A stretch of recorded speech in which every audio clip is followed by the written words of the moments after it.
Alright, guys, this is Sunday on board the USS Armageddon, and this is your captain speaking. And we have to talk about the economic war today because things they are going off the rails.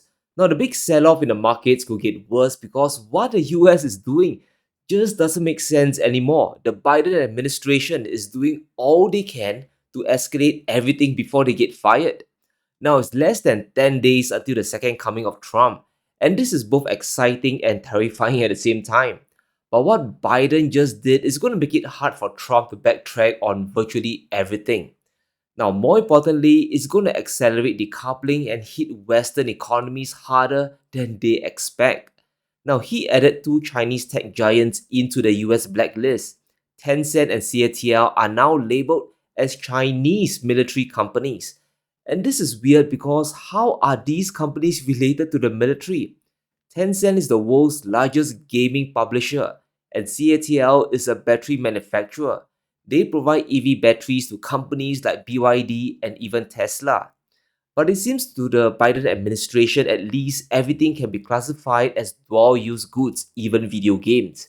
And this just confirms what we have been saying for the longest time.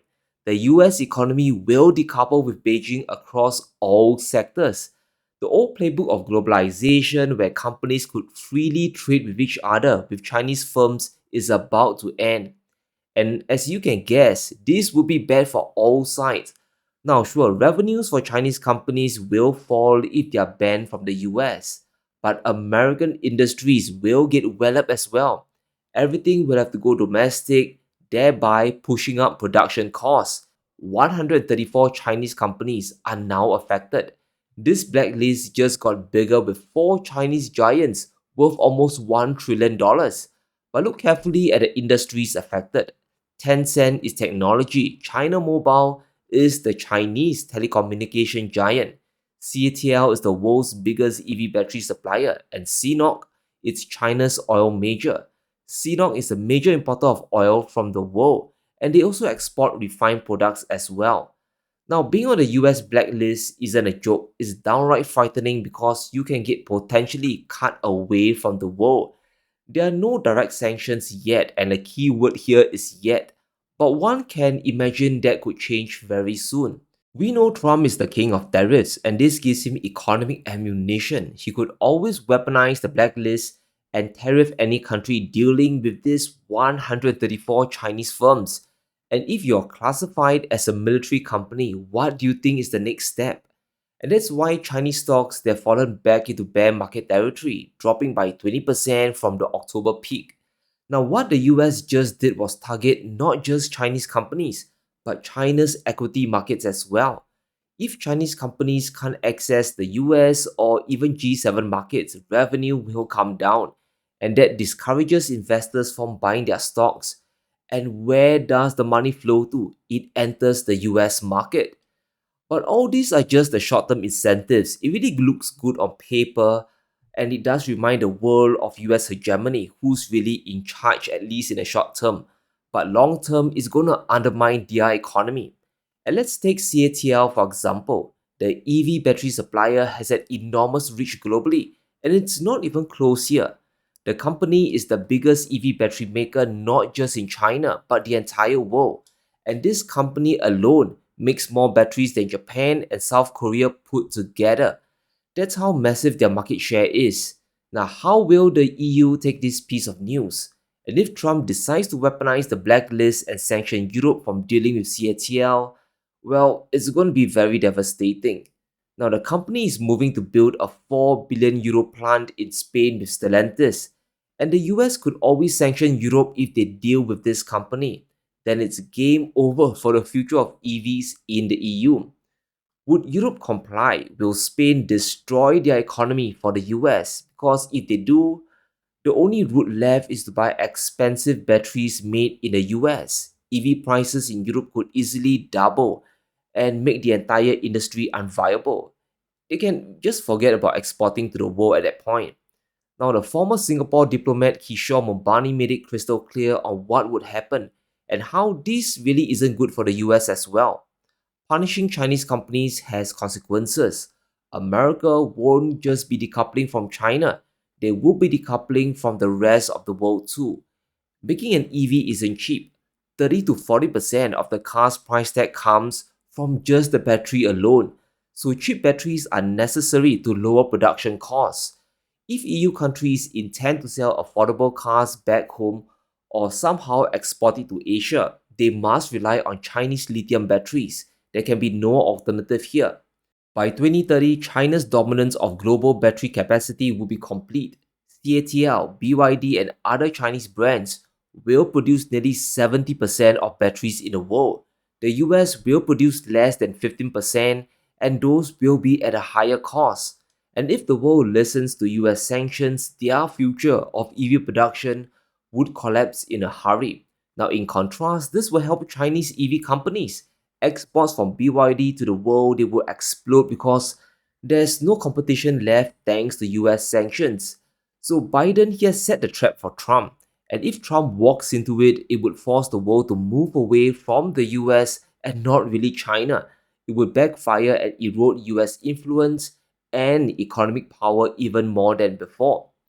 So that's the mess on the Chinese side, but the punishments on Russia are even worse because it affects the most vital resource in the world, which is energy. Now, for over 2 years, the G7 they have failed to collapse Russia's economy, and the Biden admin, well, they are very furious about it. Until 2027, Russia's economy will dodge a recession. Sure, inflation is hot, but they will still have a positive GDP growth of at least 2.5%, and that means they are growing faster than most EU countries. Putin has the backing of China. The world at large is also buying Russian energy. And let's not forget BRICS, especially China and India. The global majority still trades with Russian economy.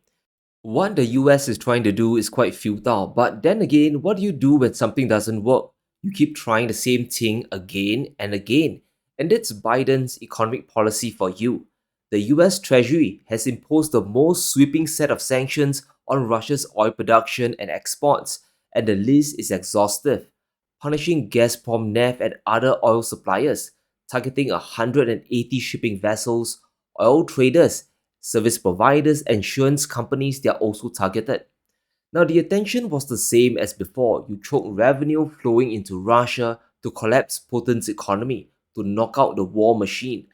That's the same game plan in 2022, 2023, and 2024. But here's the issue, will it really work this time in 2025? And let's just use a simple example to show the futility of it all. Now, firstly, China will not stop buying Russian oil and gas, and this much should be crystal clear. Even a 5-year-old realizes this. The US and the West have sanctioned a record number of Russian tankers, or tankers covering Russian oil. At least 270 vessels carrying the oil, they have been punished. And if they transport Russian crude, the companies will be locked away from the Western system, and any companies that deal with them might be punished as well. Their assets might also get confiscated away. Now, this sounds scary and sure many countries and fleets won't dare touch Russian crude. However, once you see the data, you'll realize that the oil will still reach their final destinations. And these are figures from the EU themselves. They are tracking Russian oil and volumes are still reaching the end buyers here. Now, the top chart shows us the biggest buyers of Russian energy. The shadow fleet ends up in three main countries, and most of them dock in China, India, and Turkey to a lesser degree as well. Now, what are the odds of the G7 imposing direct sanctions on China and India? It would be a full economic war on BRICS. Biden or Trump himself, they can't risk the outcome, it's just too risky. Now, the bottom chart shows us that the oil is still flowing from Russia to the world. This shows the amount of crude shipments from the shadow fleet. And since 2022, it's on an uptrend from under a million barrels a day to over 3 million.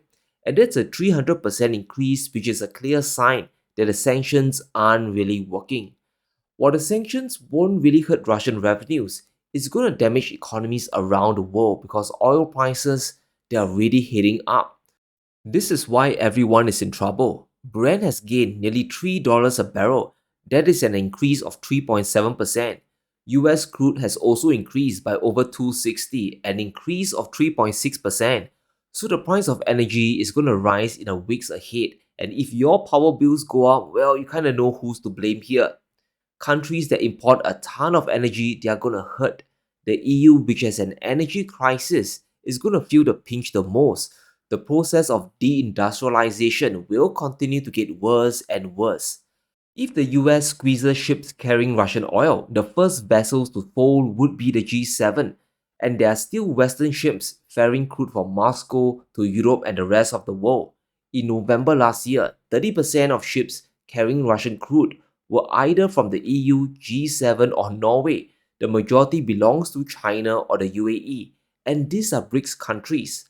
So these sanctions are going to hurt Western economies the most. 30% of Russian seaborne crude will be diverted away from Europe and the West, and is going to hit to China, the Middle East, and India at a discount. This puts Western economies in a real pickle. Higher energy prices, they are a big problem, especially when the US wants to fight a manufacturing war with China. Now, while it's true that America is a big oil producer and exporter, prices in the United States will also rise as well. Big oil in the US will divert shipments to Europe because the profits there will be tremendous. However, that will also impact domestic energy prices back home. So it's just one big chain effect. Now, Biden himself has admitted this could hammer US consumers. Sanctions would likely raise gas prices, and this is what he said. It is probable gas prices could increase as much as 3 or 4 cents a gallon, but I suspect it's going to be much more than just that. This isn't good for the economy in general. Interest rates, they are already sky high. Piling on higher energy prices isn't going to help the situation here. It could cause inflation to rebound, which is a big problem. And as a result, what will the Federal Reserve do? They would be forced to keep rates higher for longer. Now, these sanctions will only make both the financial and geopolitical situation worse, and both of these fears they feed into each other in a very deadly way. Now that Biden has punished China and Russia yet again, it makes Trump's job exponentially harder. Can he roll back the sanctions without looking weak? Will he remove Chinese companies from the blacklist in 2025? And can he ever remove the ban on Russian oil? Because if he doesn't, we're going to enter a decoupled world in a hurry. The economic gap between the G7 and BRICS, they're going to grow wider. And on the financial side, this would mean higher inflation in the United States. If energy prices fly higher, the Fed can't afford to cut rates anytime soon. US banks themselves are forecasting the worst. Bank of America, for example, no longer expects any rate cuts in 2025. In fact, they believe we should be talking about rate hikes now. If inflation gets worse, if it rebounds above 3%, the Fed might actually increase interest rates. At least that's what the bank says. So obviously, this is bad for the stock market. It's going to be bad for the economy and domestic consumption. So if Trump doesn't roll back the sanctions, we could face another inflation crisis this year. But as we mentioned earlier, can he actually do it? Now, I have no idea, but it's best we prepare for things to go horribly wrong. The market crash might just get worse, and Biden, he might have just set things up for horrible recession. But let me know what you think. How bad will US sanctions backfire? And will this cause inflation to rebound higher? Let me know in the comments below. Stay safe, be sure to smash the like button and subscribe as we navigate through these crazy times.